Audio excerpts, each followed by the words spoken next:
김동근 의정부시장이 주광덕 남양주 시장을 만나 지하철 8호선 의정부 연장 사업과 관련해 지자체 간 적극적인 협력을 요청했습니다. 포천시는 김기현 국회 국방위원회 위원을 만나 육군단 부지 반환의 당위성을 담은 건의문을 전달했습니다. 국방부가 육군단의 다른 부대를 재배치하기로 하자 시는 반발하고 있습니다.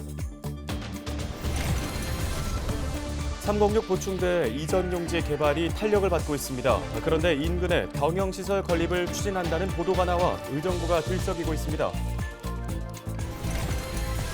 안전한 대한민국, 오늘은 산업재해에 대해서 짚어보겠습니다. 중대재해처벌법이 시행됐지만 여전히 산재 사망 사고는 발생하고 있는데요. 그 원인과 해결 방안 살펴봅니다.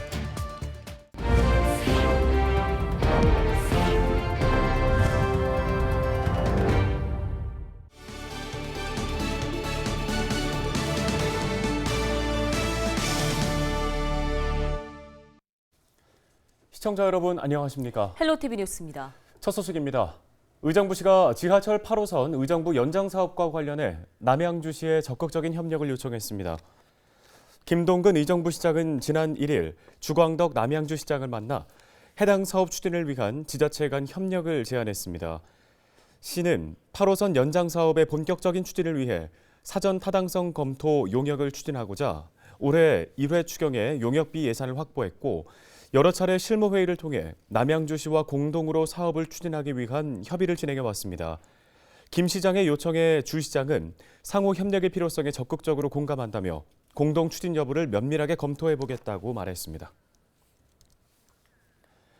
포천시가 지난달 31일 김기현 국회 국방위원회 위원을 만나 육군단 부지 반환의 당위성을 담은 건의문을 전달했다고 밝혔습니다. 포천시는 당초 80여만 제곱미터에 달하는 육군단 사령부 부지를 반환받아 지역 발전에 활용할 계획이었는데요. 하지만 국방부가 해체된 육군단에 다른 부대를 재배치해 활용하기로 하자 이에 반발하고 있는 상황입니다.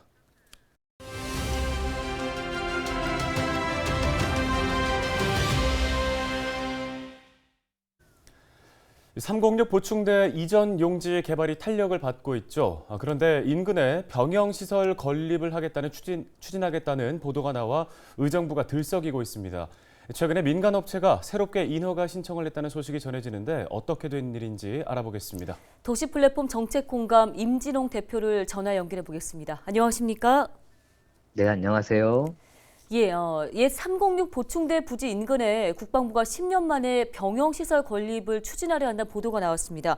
먼저 이 부분은 어떻게 된 일인지 설명 부탁드립니다. 10년 전에 남양주시의 군부대를 의정부 306 보충대 인근으로 이전하겠다는 국방부 민자사업이 있었는데요. 해당 사업은 당시 인허가를 받았었는데요. 국방부와 민간업체 간의 소송 때문에 중지되어가지고 인허가가 취소되었었죠. 그런데 최근 소송이 마무리되면서 민간업체는 새롭게 인허가를 신청했어요. 그런데 해당 사업지일 때는 많은 변화가 있었거든요. 해체된 306 보충대 자리에는 공공문화체육단지를 추진하고 있었고요. 인근의 7호선 탑성역 개통과 더불어 법조타운이 들어서는 등 의정부시의 전략적 요충지가 되었어요. 여기에 다시 군부대를 조성하겠다는 것은 지역사회 입장에서는 강력한 반발이 있을 수밖에 없죠. 네, 그런데 국방부 측은 군부대가 아니라 교육부대이자 행정부대이기 때문에 무조건 반대할 일은 아니라는 입장을 보이는데요.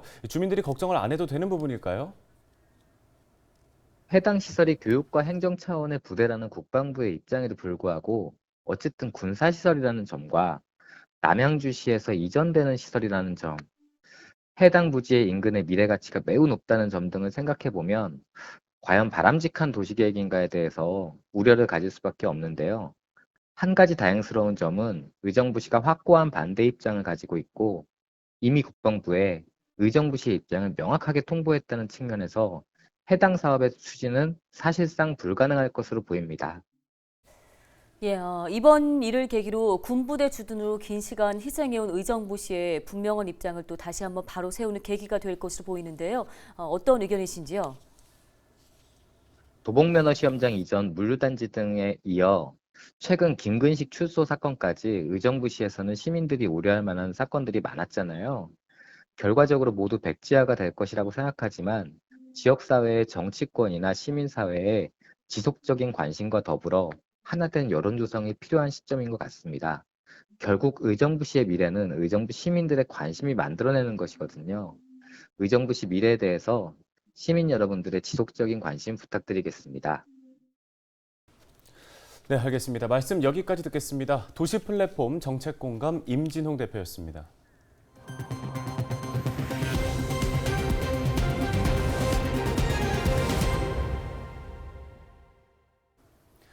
네, 안전을 주제로 한 기획 취재 이어가고 있습니다. 이번 시간엔 산업재해에 대해 짚어볼 텐데요. 모든 노동자들은 안전하게 일할 권리를 갖고 있습니다. 하지만 안타깝게도 매년 약 800명의 노동자가 가족들의 품으로 돌아가지 못하고 있는 상황입니다. 네, 중대재해처벌법이 시행됐지만 여전히 산재 사망 사고는 우리 지역 곳곳에서 발생하고 있는데요. 전문가들은 부실한 관계 법령을 그 원인으로 꼽고 있습니다. 특히 현행 중대재해처벌법은 노동자들을 지켜주기에는 너무 미흡하다고 지적합니다. 이재필 기자가 보도합니다. 지난 7월 경기도의 한 골프장 맨홀에서 50대 노동자가 유일하게 검침을 하던 중 숨졌습니다. 제대로 된 안전장비 없이 맨홀 내에서 저산소 상태로 일을 하다 숨을 거둔 겁니다. 사고 당시에 맨홀 안에 그 산소 농도가 기준치 이하였다는 걸 알다가 알았더라면 절대 들어가지 않았을 거라고 생각하고, 회사에서도 그러한 거에 대해서 이제 안전 교육을 하고 미리 이제 고지를 해줬더라면 절대 들어가지 않았을 거라고 생각하면서 이 사고가 일어나지 않았을 거라고 생각해요. 지난 4월 경기도 부천의 한 공장에서는 금속 탱크가 떨어져 노동자 1명이 사망하고 2명이 중상을 입었습니다. 매년 약 800명의 노동자가 일터에서 목숨을 잃고 있습니다. 2021년 산재 사고 사망 만인율은 0.43, 노동자 10,000명당 0.43명이 산재 사고로 목숨을 잃고 있는 겁니다. 2022년에만도 1월부터 8월까지 산업재해로 432명이 가족 곁을 떠났습니다. 특히 올해 국민권익위원회에 접수된 산업재해 관련 민원은 7,423건으로 3년 전과 비교해 3배 이상 증가했습니다. 노동계는 산재 사고가 끊임없이 발생하는 이유로 부실한 관계 법령을 꼽았습니다. 특히 노동자들의 안전을 위해 시행된 중대재해처벌법이 현장 상황을 제대로 반영하지 못한다고 강조했습니다. 중대재해처벌법이 도입됐지만 여전히 중대재해처벌법의 효과가 현실로 나타나는 걸 경험하지 못하고 있는 게 원인이 아닌가, 저는 그렇게 생각합니다.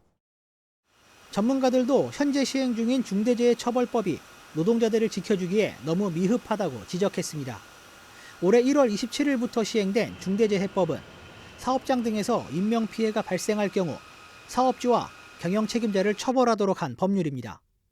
경영책임자에게 사고 책임을 물어 사업장 내 안전 강화를 적극적으로 이끌어내는 것이 목적입니다. 하지만 모든 사업장이 중대재해처벌법의 적용을 받는 것은 아닙니다. 5인 미만 사업장의 경우 법률의 적용을 받지 않고 50인 미만 사업장은 법 적용을 3년간 유예했습니다. 50인 미만 사업장에 몸담고 있는 노동자 수는 약 780만 명, 전체 노동자의 60%에 달합니다. 실제로 지난해 산업재해로 828명이 사망했는데 5인 이상, 50인 미만 사업장이 351명, 5인 미만 사업장이 317명입니다. 전체 산재 사망자 중 50인 미만 사업장에서 차지하는 비율이 무려 80%입니다. 가장 사고가 많이 나고 전체 산업의 90% 이상을 구성하고 있는 소규모 사업장은 이 법의 적용 대상에서 빠졌습니다. 빨리 5인 미만, 50인 미만 작은 영세 사업장들 법의 대상에 포함시켜서 근본적인 사고 예방으로 가지 않으면 또 똑같은 산재공화국의 오명을 벗어날 수 없다. 죽지 않고 안전하게 일할 권리, 모든 노동자들은 일을 마치고 가족들의 품으로 안전하게 돌아갈 권리를 갖고 있습니다. 헬로티비 뉴스 이재필입니다. 깡통 전세 매물인지를 알면서도 부동산 중개 행위를 한 공인중개사무소가 단속에 적발됐습니다. 경기도는 지난 9월 13일부터 10월 24일까지 도내 공인중개사 사무소 533곳을 시군과 합동 단속한 결과 52곳에서 공인중개사법 위반 등 위법 행위 58건을 적발했습니다. 도는 적발된 공개사무소에 대해서 업무 정지 18건, 과태료 30건 등의 조치를 했다고 밝혔습니다. 의정부시가 주택가 주변 도로 공터 등에 불법 주거된 건설 기계를 집중 단속합니다. 이번 특별 단속 기간에는 주택가 주변에 도로, 공터 등의 건설 기계를 세워 교통의 흐름을 방해하거나 소음 등으로 시민의 생활 환경을 침해하는 경우 등을 집중 단속합니다. 단속은 이달 말까지이며 불법 주기 누적 적발 횟수에 따라 5만 원에서 최고 30만 원의 과태료가 부과됩니다. 포천시가 경기도에서 주관한 2022년 체납자 실태조사 시군평가에서 우수기관으로 선정됐습니다. 경기도는 31개 시군을 대상으로 체납 징수 비율과 복지 연계 비율 등 모두 4개 분야를 종합적으로 평가했는데요. 포천시는 체납자 약 8천 명을 현장 방문해 22억 원을 징수한 점, 또 생계형 체납자 12명을 기초생활수급자로 선정한 점 등에서 높은 평가를 받았습니다. 포천시는 이번 선정으로 2천만 원의 시상금도 받았습니다. 신천을 중심으로 같은 생활권에 있는 경기 북부 동두천, 양주, 연천 3개의 시군이 상생 발전을 위한 협의체를 구성했습니다. 신천 생활권 3개의 시군 협의체는 지역 국회의원과 지자체 단체장으로 구성됐으며 분기별로 정기회의를 열어 연천에서 동두천에서 양주의 산업, 환경, 관광, 교통 활성화 방안을 모색합니다. 협의체는 첫 안건으로 신천의 수질 개선 문제와 경원선 증편, 남북 고속도로 신속 추진 등에 대한 공동 대응 방안을 논의했습니다. 네, 오늘 헬로티비 뉴스가 준비한 소식은 여기까지입니다. 네, 시청해주신 여러분 고맙습니다.